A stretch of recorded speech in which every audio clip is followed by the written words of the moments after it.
Ahoy hoy, I'm Planetwalk, and today I'm going to be looking at a video that explains how to summon UFOs.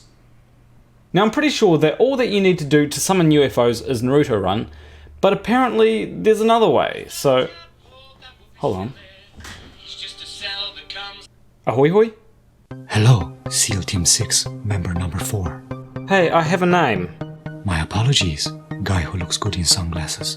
Who is this, and why have I been constantly hearing your voice telling me to look for an envelope for nearly 6 months? Don't worry about it. How do you know about summoning UFOs? Doesn't everyone just know that you can summon them by Naruto running? No, not everyone. Well, who doesn't know? Simon Dad. Really? Yes, he must never know. Why not? Can you imagine Simon Dad running like Naruto, entering Area 51? Yeah, good point. We must never tell him. As an extra precaution, don't tell anyone else. Got it.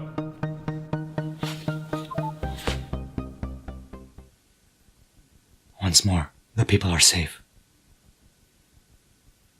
I deserve another cookie. Alright, let's get into the video. Greetings my dears in love and light, I'm Nikki Sutton. How to summon a UFO where you live. This sounds good. I won't have to travel light years away just to see aliens that way. Now you needn't go to a UFO hotspot to see a UFO. You can see one anywhere you like. Wait, so coming here was unnecessary? God damn it! If you have the right frame of mind, you can summon them into your reality. Now, I've been seeing a lot of UFOs at the moment because I've been summoning them into my reality. So I don't know how that could sound any more like the ramblings of a crazy person. Summoning things into your reality? So that's different from reality? Here's the thing, if you're not perceiving reality as reality, then you're probably insane. And they appear like white orbs mostly. So a large white orb looking thing in the sky. So here's the thing, a mysterious orb in the sky is a UFO. Keyword unidentified flying object. I don't know what it is, it's probably a balloon or something. But being able to summon alta balloons, I don't think that's possible for regular people. Now you'll see other things like obviously stars and satellites that they say are satellites. Oh god, here we go. I'm a strong believer that this is UFO traffic that's been briefed to go slowly across our skies as to appear like a satellite. Yes, they're satellites, but some of them, they just look a little tricky. Sometimes they veer off course a little bit, sometimes they even vanish. Sometimes they look rather large as well. Now all of that is very easy to explain. Why might they veer off course? Because they've got to maneuver to avoid space debris. Why might they just suddenly vanish? Well, if they're not in light anymore, you're not going to be able to see them. Why might they appear very large? Because some satellites like the ISS are quite large. It does not take a genius to figure this out. Also, SpaceX has been sending a lot of stuff into space recently, and everyone gets very excited about it, but no one really knows exactly what it is or what they're pretending it is. It can't really be that hard to figure out what they're sending into space, can it? I'm pretty sure they tell everyone, hey look, this is what we're putting up in space, be interested. And besides, we all know that they put a Tesla into space. It's not like that's a secret. Anyway, so there's been some new rather large additions in the sky, so it may be something to do with SpaceX and perhaps setting up some kind of weaponry orbiting the Earth or something like that. But this is a prime example of why people should do their research before saying stupid shit on the internet. Obviously aeroplanes, but aeroplanes, they tend to flash in different colours. So if you're seeing a largish white orb in the sky and also observing its behavior, for example, if it's there and then it disappears, that's a clue it could be a UFO, and that's like the ones that I and my partner have been seeing recently. Okay, here is a very easy way to figure out if what you're looking at is a UFO. If it is flying and you don't know what it is a UFO by definition. Now, the numbers of UFOs in our skies have been increasing recently, and I'm a firm believer that this is because our planet is in a transitional phase from the 3rd to 4th density, or... What is she on about? What is this 3rd or 4th density? Is our planet an egg? This is an egg. Thank you for reminding me what an egg is, Riley. I thought I was going crazy for a second. Raising in vibration, we're experiencing an ascension. Now, I'm not quite sure what she means here. I think I might understand it, but correct me if I'm wrong. But I'm pretty sure that experiencing an ascension while raising vibrations or whatever it is, I'm pretty sure that's a normal thing that happens quite frequently. Although I don't call it experiencing an ascension, I just call it climax. So these beings come here to keep tabs on us, perhaps help out subconsciously, provide downloads, watch over us, help channel us. It sounds like what you're talking about are friends. You know, they'll come over, they'll use your Wi-Fi to provide downloads. That's like 95% of it. And then they might do some of the other stuff that you talked about. And they can appear to you as sort of a comforting sighting as well, which I will get into. Well, that depends if you've got nice food in the cupboard. If you've got nice food that you want to eat in the cupboard and friends come over, you can say goodbye to that food. Now, if you're summoning extraterrestrial craft into your reality, it will seem like they're sort of there for you. They will appear there and disappear as if on purpose to show you.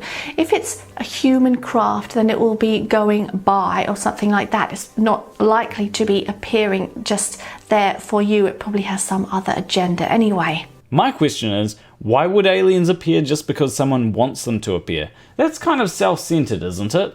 So, number one on how to see extraterrestrial craft or UFOs is to invite them into your reality.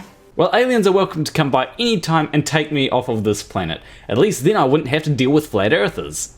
If you invite the possibility that you will see one, then you're far more likely to see one. So this sounds like it will very much play into confirmation bias. You believe that you're going to see a UFO, you see something, and then you conclude that it's an unidentified flying object. When in reality, what you actually saw was just a figment of your imagination. It also doesn't help for people like me when I prefer to believe something once I have evidence for it, not believe something to acquire evidence. In fact, I find it very difficult to believe something that I don't have any evidence for. Because our extraterrestrial friends telepathically know what stages we're at. They are not to infringe on our free will. They follow the law of free will in this reality. So they won't just appear to someone who doesn't believe, although this occasionally happens. What a very convenient way to dismiss skepticism. Oh, you can't see that because you're too skeptical. Believe and you will see. Very much like homeopathy only works if you believe it's going to work. Also, how does making yourself known to someone infringe on their free will? If I'm made aware of someone's existence, I don't go, well, looks like I no longer have free will. If finding out about something impedes free will, then I don't think that free will exists. So believe that it's possible. I know it takes time to build up belief, but just dare to believe, be open to it. And once you've seen one or two, you'll definitely be believing, and believing helps. Is there any way to see these extraterrestrial UFOs without believing in them? So they pick up on your vibes, and they feel your vibes. Wait, so is this what people have been talking about when it comes to vibe check? Have people been summoning aliens without me? And you're telepathically communicating with them when you're asking them to come.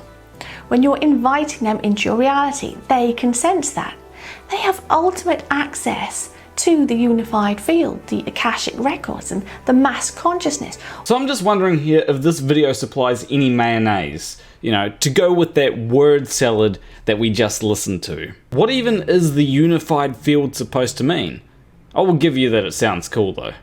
Number 2 on how to see a UFO where you live is to go outside, obviously best outside, otherwise you'll just be looking at the ceiling. But what if I'm not allowed out of my room that's made of sponge? What do I do then? Go outside, either on your own or with a friend. Now be aware, when there's more than one of you, it has a doubling effect. The energies are doubled, the vibrations, the signal being sent out telepathically is doubled. Oh, so does that mean that I just need to get 2 people that are stupid enough to believe this and then they can summon a UFO for me and then I can see the UFO? But they need to invite it into their reality too.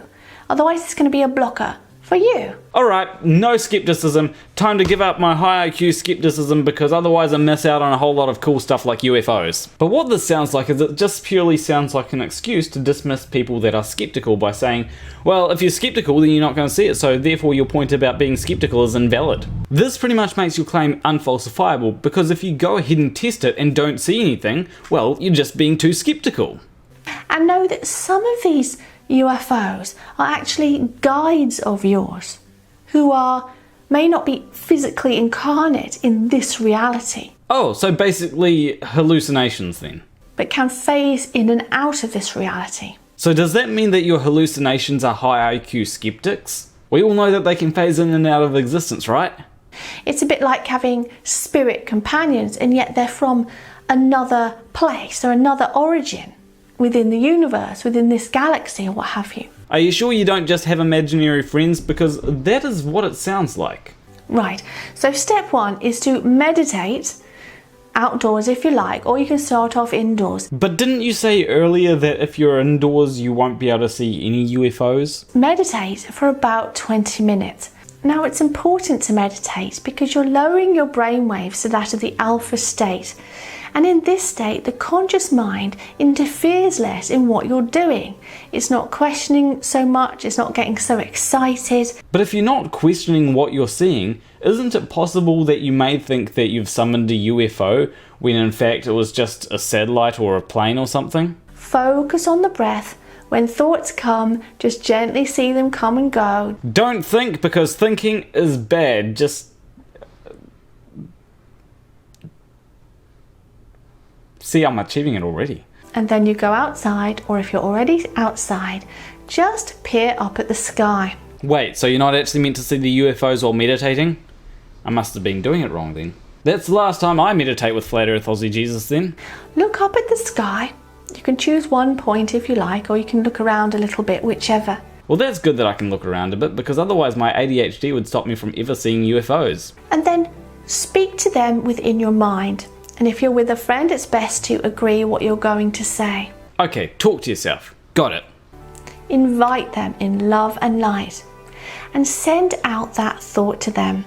As you do so, be aware of the collective consciousness of the earth. Because when beings come towards the earth and enter the earth's atmosphere, they're joining the collective consciousness of the earth. So what is the collective consciousness exactly? It's kind of hard to be aware of something when you don't know what it is. I mean, I can try and guess what it is. My guess is that it has to do with how humans can communicate with each other using language to spread ideas around. So do I just have to be aware of that, or is there something else? The instructions aren't very clear here. And then keep an eye on the skies for about 20 or 30 minutes, and hopefully you'll be lucky and they'll come along. If not, just repeat the process another time until it works for you. Wait, so even after doing all that, I might not see UFOs? Let's just say that I did believe that I would see UFOs, and I don't. It's gonna make it a little bit harder to believe that I would see UFOs the second time, isn't it? Alright, I'm done. Because if I spend an hour trying to see the UFOs and I don't see any UFOs, that's a waste of my time. I could be doing better stuff with that. I'm just gonna stick with the old tried and true method of of not trying. Yeah, Naruto running doesn't summon UFOs, and don't try to convince SunSkyStone that it does. Anyway, leave a like and subscribe if you like this video, hit the bell notification icon to keep up to date, leave a comment of what you think of this video. Also, I'm going to be on SunSkyStone's channel later today, so make sure you go ahead to SunSkyStone's channel and watch that video. Just don't tell him about Naruto running. So a big shout out to SunSkyStone for allowing me to appear on his channel.